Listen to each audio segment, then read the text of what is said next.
Buenos días, buenas tardes ya con todos los asistentes. En esta ocasión, la Corporación del Seguro de Depósitos, Fondo de Liquidez y Fondo de Seguros Privados presenta la investigación denominada Pruebas de tensión para el Fondo de Liquidez de los bancos en el sector financiero privado. A partir de la crisis financiera de los años 2008 y 2009, se brindó un mayor enfoque a la aplicación de las pruebas de tensión, específicamente para evaluar las posiciones de capital y de liquidez de las entidades financieras. Estas pruebas de tensión sirven para evaluar cómo shocks potenciales de posibles condiciones adversas de mercado pueden afectar la posición sea de liquidez o de capital de una entidad financiera, de una cartera o de un sistema. Cabe señalar que no existe un criterio uniforme respecto al método de evaluación de las pruebas de tensión. Las metodologías son diversas y de hecho cada país aplica diferentes técnicas. En este caso, la investigación se enfoca en el análisis de escenarios de tensión específicamente para los bancos, para evaluar su posición de liquidez a través de los modelos econométricos. Se utilizan básicamente dos técnicas, una de ellas, y que será muy conocida para ustedes, la estimación por mínimos cuadrados ordinarios, que es la técnica para el modelo de regresión clásico, y en una segunda parte los datos de panel, que es otra técnica más específica cuando hablo de dos dimensiones, una dimensión temporal y una dimensión estructural de los datos. En el caso del modelo de regresión clásica, bueno, tenemos ciertos supuestos, hay que validar linealidad, varianza y algunos temas de normalidad e independencia. Se ajusta un modelo, se validan las hipótesis y finalmente se ven ciertas medidas de bondad de ajuste para saber qué tanto de varianza total me explica el modelo en sí. La técnica de datos de panel es un conjunto de datos en el que se observa el comportamiento de entidades, que pueden ser individuos, pueden ser países, pueden ser empresas, se las observa a lo largo del tiempo y esta técnica nos permite contrarrestar o aislar un poco la heterogeneidad individual. Como les mencionaba, esta técnica emplea dos dimensiones, la dimensión temporal y la dimensión estructural. Por ejemplo, cuando analizamos un conjunto de empresas, las analizamos durante un año y analizamos ciertos indicadores financieros.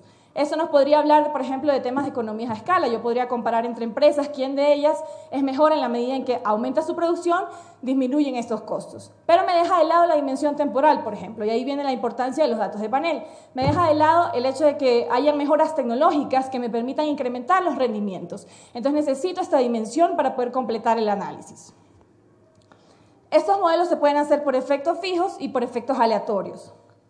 En el caso de los efectos fijos, la diferencia en realidad entre ambos modelos es la inferencia estadística que yo soy capaz de hacer con ambos modelos.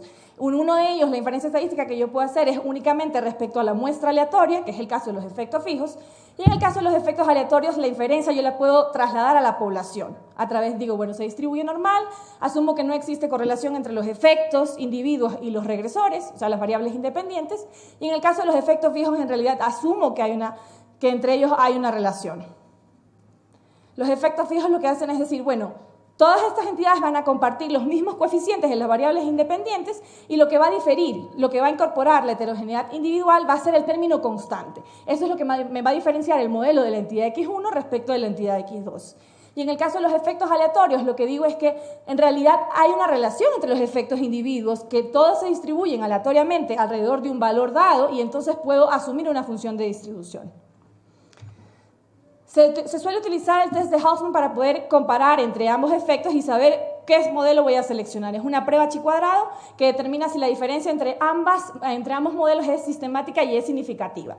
Si no existe correlación entre los efectos y los regresores, asumo que puedo entonces inferir sobre la población y la estimación por efectos aleatorios no solo va a ser consistente, sino también eficiente. Mientras que si rechazo la hipótesis nula en favor de la alternativa, uno de los dos modelos deja de ser consistente, que es precisamente el de efectos aleatorios, porque estoy asumiendo que no existe una correlación cuando sí que la hay.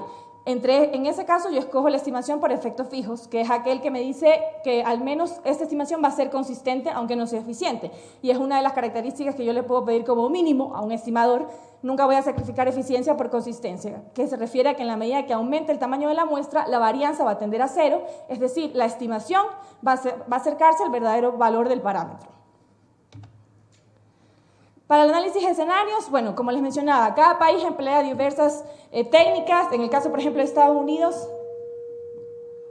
se considera aquellas instituciones que tengan más de 50.000 millones de dólares y sobre ellas se hace el análisis, que puede ser análisis integral del capital o puede ser pruebas de tensión más específicas. La Unión Europea emplea otras técnicas y también, por ejemplo, considera muestras que cubran al menos el 70% del sector bancario de cada país. Japón, por ejemplo, lo hace a través del Banco de Japón, que es el que se encarga de analizar las pruebas de tensión y hacer estudios sobre la estabilidad financiera, captura de riesgos, etc. Los análisis de escenarios pueden atender a eventos históricos o eventos hipotéticos. A eventos históricos puedo considerar, por ejemplo, los cambios más significativos que ha tenido una variable a lo largo de los últimos años o una crisis financiera reciente, la replico para los análisis de escenarios. En el caso de los eventos hipotéticos, de hecho, podrían hasta ser más realistas. Si cambia la estructura financiera de una empresa, como es reciente, no voy a tener información histórica. Sin embargo, yo puedo plantear escenarios que sé que son probables, dado el cambio de la nueva estructura. Pasamos al apartado de los datos y los resultados. La definición de las variables. Se utilizó el subsistema de bancos privados, de acuerdo a la clasificación de la Superintendencia de Bancos, que los clasifica según su tamaño por grandes, medianos y pequeños. Y todos los datos son de carácter mensual, desde enero de 2007 hasta junio de 2016, contando con 114 observaciones por entidad financiera. Se analizó alrededor de 10 ratios de indicadores de liquidez y después del análisis exploratorio se seleccionó a 3 de ellos. Cobertura a corto plazo, que responde al ratio entre los fondos disponibles y la sumatoria de los depósitos a la vista, más las operaciones de reporto, más los depósitos hasta 90 días. Los otros dos indicadores son los depósitos a la vista sobre oferta monetaria y los depósitos a la vista más cuasi dinero sobre liquidez total. Las variables independientes se separan en dos grupos. Tengo las variables financieras y tengo las variables macroeconómicas. Las financieras responden a los criterios de calidad de activos, solvencia, gestión y rentabilidad. Y las variables macroeconómicas, todas de carácter mensual, son la variación del IDEAC, que es un proxy del PIB, la variación de los precios del petróleo, la tasa de desempleo, la tasa de interés activa y la tasa de inflación. La metodología. En una primera parte se relacionó las variables de liquidez con las variables financieras a través de la técnica de los datos de panel, se estimó los dos modelos y se concluyó a través del test de Hausman la selección de alguno de ellos, que hace que yo busque utilizar la técnica de datos de panel. En el caso de las variables de liquidez respecto a las variables macroeconómicas, no tendría varianza porque estaría diciendo que todas las entidades, independientemente de su tamaño, comparten las mismas variables macroeconómicas para todos los momentos del tiempo. La inflación en enero de 2007 va a ser la misma para la entidad X1 que para la entidad X2. Mientras que con variables financieras sí que puedo ver heterogeneidad individual porque entre ellas estas variables son propias de cada uno. Por ello se tuvo que ponderar todas las variables por el total de activos, obteniendo una serie por variable para cada tamaño de entidad financiera. Y se consideró 3 escenarios, el base, el adverso y el severo. Finalmente se calculó los requerimientos de liquidez en los escenarios adversos y severos para los 3 tamaños del banco, y se utilizó esta parte del análisis de los requerimientos de liquidez, se lo hizo con aquella variable que mostró mayor sensibilidad ante cambios en las variables macroeconómicas, que fue cobertura a corto plazo. El escenario base, 2 partes, la estimación por datos de panel y la estimación por MCO con las variables macroeconómicas. El escenario adverso supone que las variables macroeconómicas sufren un impacto negativo y se considera de todo el periodo de análisis aquel año que haya tenido mayores tasas de variación y se replican a partir del último dato hacia adelante. Como vemos, casi todas las variables macroeconómicas muestran que el peor año fue el año 2008. El escenario severo considera el valor máximo histórico en valor absoluto, ¿no? Hablamos de caídas, entonces en valor absoluto de las tasas de variación de cada variable independiente. Como les menciono, en realidad se han replicado muchos modelos. Estamos hablando de 3 escenarios, de 3 variables de liquidez y de 3 tamaños de banco, con lo cual aquí se presentan simplemente a modo de ejemplo la interpretación de ciertos de ellos. Aquí, por ejemplo, presentamos con los bancos medianos los efectos fijos para la variable depósitos a la vista más cuasi dinero sobre liquidez total.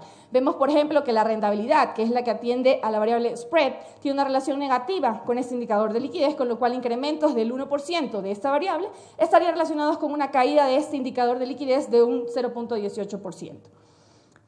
Como vemos, aquí no hay un término constante. ¿Por qué? Porque lo que tienen todas en común es la parte de los coeficientes de las variables independientes. Lo que los difiere en el caso de los efectos fijos es el término de constante, entre ellos cambia, por eso no lo presentamos en el modelo global. Se realiza también la estimación por efectos aleatorios y después con el test de Hausman yo comparo entre ambos. En este caso tengo un chi cuadrado muy alto, tengo un valor plausible bastante pequeño, con lo cual rechazo H0 en favor de H1 y estaría diciendo que escogería esta estimación.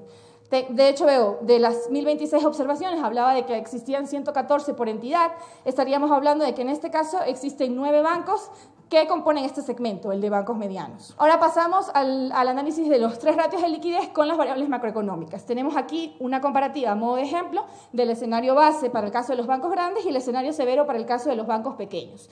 Aquí, por ejemplo, observo una relación estadísticamente significativa de la tasa de interés respecto a este indicador. Observo que de las 114 observaciones paso al escenario severo, donde tengo 126. Evidentemente he incorporado este escenario, que son estas 12 tasas que mencionábamos, el valor máximo absoluto, en términos absolutos, de estas tasas de variación. Observo otras relaciones que no son significativas para este ratio, por ejemplo, el de la variación del IDEAC. Si me muevo al segundo ratio de liquidez, aquí, por ejemplo, veo que respecto al primero, los efectos en términos de la magnitud cambian, ¿no? La cobertura a corto plazo tiene efectos mucho mayores en términos, repito, de la magnitud del coeficiente que en el caso de depósitos a la vista más coincidentes sobre liquidez total. Perdón.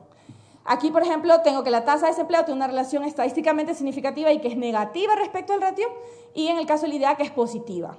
Tengo el mismo caso, paso a las 126 observaciones. Y aquí se vuelve más drástico. Aquí veo que la magnitud de los coeficientes evidentemente se vuelve mucho menor para este otro ratio de liquidez, que es el de depósitos a la vista sobre oferta monetaria. Con lo cual veo que evidentemente es cobertura a corto plazo quien tiene una mayor sensibilidad ante variaciones de todas las variables macro. Aquí también igual, tengo las mismas relaciones. Tengo tasa de desempleo con tasas negativas, con relaciones negativas, la variación del IDEAC siempre como proxy del PIB con una relación positiva. Ahora bien, paso al apartado de los requerimientos propiamente de liquidez. Estimo todos los escenarios, estimo todos los modelos y digo, bueno, voy a obtener y voy a quedarme con el ratio de cobertura a corto plazo, que es el que mostró mayor variación, mayor sensibilidad. A partir de aquí obtengo el promedio de cobertura a corto plazo observado, el promedio de julio a diciembre de 2016, de los datos como tal, el real, para los 3 segmentos, para el banco grande, los bancos medianos y los bancos pequeños. La segunda fila, que habla del valor promedio de la tasa de variación, esta es una tasa diferencial promedio. Yo sé que bajo el escenario adverso hay una caída de la cobertura a corto plazo. Entonces, lo que obtengo a través de esta tasa de diferencia es la diferencia entre la cobertura a corto plazo observada y la cobertura a corto plazo ajustada por el modelo bajo el escenario adverso. Tenemos por eso una caída del 18% en el caso de los bancos grandes, de 16% en el caso de los bancos medianos y de 4% en el caso de los bancos pequeños.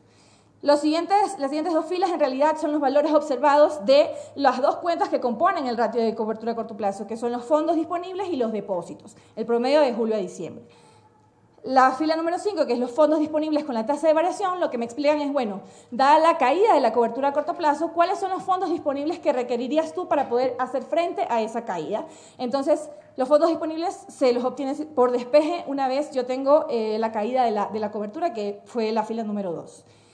Y en la última fila, donde hablo de los requerimientos de liquidez total, esto se refiere entonces, dada la caída de los fondos disponibles, yo puedo obtener el diferencial de los fondos disponibles con la cobertura a corto plazo, donde no pasa nada, y los fondos disponibles bajo el escenario severo. Este diferencial en estos fondos disponibles me van a representar ese requerimiento de liquidez bajo este escenario.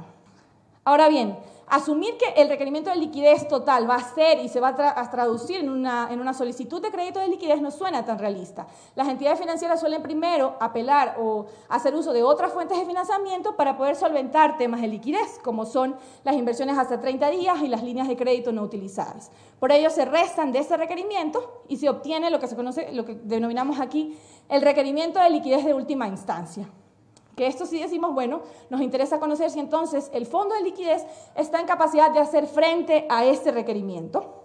En este caso, para obtener ese ratio, se utilizó lo que denominamos monto máximo utilizable del fondo de liquidez, que entre otras cosas debe considerar los límites que establece la resolución 176, en donde habla de las operaciones activas y habla de los créditos extraordinarios. Y nos menciona que la totalidad de los aportes individuales, cada entidad financiera puede hacer uso exclusivo del 70% de esos aportes y que el 30% de estos aportes en realidad de las demás entidades financieras va a ser usado como fondo cooperativo. Y el artículo 15 de los créditos extraordinarios nos dice que en cambio la exposición total de los recursos del fondo de liquidez no podrá exceder nunca el 30% de los activos totales del fondo y tampoco podrá ser mayor al 100% del patrimonio técnico de cada entidad financiera. Entonces, considerando todos estos aspectos que están expedidos en la resolución, se realiza el análisis y se dice, bueno, entonces, el porcentaje de cobertura, haciendo estas consideraciones, es, en el caso del escenario severo, del 100% de los requerimientos de liquidez de última instancia, de 21 de las 23 entidades financieras, que de hecho son todos los bancos del sector financiero privado, y el 90% de estas dos entidades restantes. Lo cual, bueno, de hecho resulta bastante positivo, porque estaríamos diciendo que el porcentaje de cobertura es alto incluso bajo condiciones adversas. Aquí recordemos que suponíamos que todas las variables caen simultáneamente, las variables macroeconómicas, durante un año en particular, ¿no? Tomamos las peores de todo el periodo de análisis y las replicamos haciendo que todas caigan simultáneamente. Entonces, de hecho, se podría ser similar mucho a lo que pasó en el 99. Estamos hablando de que este es un escenario bastante adverso si lo comparamos con esta crisis. Y aún bajo esta situación estamos asumiendo un porcentaje de cobertura de 100% en el caso de 21 de 23 entidades. El escenario severo, evidentemente, bueno, tiene tasas de variación mayores en términos de valor absoluto, es una mayor caída de la cobertura a corto plazo, pero sigue la misma metodología que acabo de explicar. En este caso, pasa un menos 22%, hablamos de un menos 17% en el escenario adverso, y bueno, en el caso de los medianos y pequeños también es mayor, en términos de valor absoluto, repito, estas caídas. Sin embargo, en la medida en que me muevo hacia los bancos pequeños me doy cuenta que este porcentaje es menor. Con lo cual digo, bueno, los bancos grandes evidentemente son más sensibles, tienen una mayor participación dentro del sector financiero privado. Los requerimientos de liquidez aumentan, como es de esperarse. Y en este caso yo estaría diciendo que el fondo de liquidez bajo este escenario severo, que considera, recordemos, la tasa máxima, la mayor caída que haya tenido cada variable macroeconómica durante el periodo de análisis.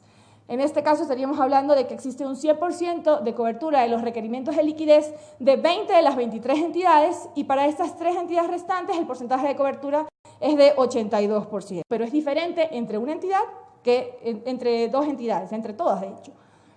La cobertura a corto plazo tiene una relación positiva con la tasa de interés. Esto podría parecer contraintuitivo. Generalmente se suele pensar que cuando se reduce la tasa de interés, entonces lo que está pasando es que yo estoy menos incentivado a ahorrar y entonces gasto más. ¿Qué suele ocurrir? La teoría keynesiana nos sugiere que eso no es exactamente lo que ocurre. Cuando se reducen las tasas de interés, lo que suele pasar es que los bancos, bueno, los inversores, tienden a atesorar dinero hoy para esperar que en el futuro este tipo de interés suba. Entonces, el costo de oportunidad de prestar hoy el dinero a una tasa de interés baja es mucho mayor que el de esperarse a mañana a que suba. Entonces, en realidad, lo que está ocasionando es que reducciones de la tasa de interés están relacionadas con reducciones de la liquidez. Como observábamos también, el ratio que mostró mayor sensibilidad fue el de cobertura a corto plazo, el que menor sensibilidad mostró es el de depósitos a la vista sobre oferta monetaria. En la medida en que nos movemos hacia el escenario severo, las magnitudes de los coeficientes son mayores, y en la medida en que nos movemos de bancos grandes hacia bancos pequeños, la magnitud de estos coeficientes es menor, de hecho. Y respecto a los requerimientos de liquidez, en el escenario adverso, el fondo de liquidez puede hacer frente, está en capacidad de hacer frente al 100% de los requerimientos de última instancia de 21 de 23 entidades, y para estas dos entidades restantes, este porcentaje de cobertura es de 90%. Y en el caso del escenario severo, hablamos de 100% de cobertura para 20 de 23 entidades, y estas 3 entidades restantes tendrían un porcentaje de cobertura de 82%. Recomendaciones. En este estudio se realizó el análisis de bancos privados, de bancos grandes, pequeños y medianos para el caso del sector financiero privado, pero se podría replicar esta metodología para el caso del sector financiero popular y solidario, específicamente para el segmento 1. ¿Cómo puede ser la teoría de redes? La teoría de redes sirve para la construcción de modelos dinámicos que permiten evaluar los efectos de shocks externos y la presencia de características subyacentes para evaluar temas de contagio. Ya aquí me permito ver temas de relaciones entre estas entidades y puedo construir redes, y con eso hago que los modelos se vuelvan mucho más dinámicos. Esto respecto a la investigación. Muchísimas gracias por su atención, y quiero aprovechar esta oportunidad para agradecer públicamente a quien sé que me escucha el día de hoy, aunque no esté presente, que es Eugenio Paladines, y para todos ustedes también decirles que le agradezco mucho a él y quiero invitarlos a ustedes porque él creyó en los jóvenes, creyó en mí. Le agradezco por confiar en mi potencial y por confiar en el potencial que tenemos los jóvenes para generar nuevas ideas, para aprovechar el conocimiento técnico en beneficio de la sociedad en general. Y pienso yo, y pienso que él también lo pensaba, en la medida en que compartamos nuestros conocimientos, seremos no solo mejores seres humanos, sino también más felices. Y es eso lo que creo que él, en el poco tiempo que yo lo pude conocer, fue de las cosas más importantes que aprendí. Y a los jóvenes, sigamos trabajando por no ser solo excelentes profesionales, no solo excelentes personas. Trabajemos por ser más felices. ¿A través de qué? A través de generar bien común. Muchas gracias.